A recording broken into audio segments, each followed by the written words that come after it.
ఇది ఎంత ఇది వేదాంతమా? దయానంద స్వామి ఇచ్చిన 12 సూత్రాలు ఉన్నాయి కదా, ప్రతిరోజు ఎట్లా లేస్తుండగా ఎట్లా లేవాలి, ఎట్లా, దాంట్లో వేదాంతం ఉందా, లౌకికం ఉందా?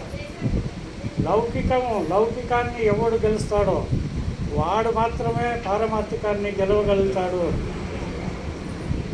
లౌకికాన్ని గెలవక దీంట్లో ఓడిపోయిన వాడు పారమార్థికంలో ఏదో సాధిస్తాను అనుకుంటే వాడు కేవలము భిక్షగాడవుతాడు కానీ వాడు ఏమి పనికిరాడు. సత్యం ఇవి అంటే విశ్వమానవ సౌభ్రాత్వం ఎంత మాట అది. ఈ ప్రపంచంలో ఉన్న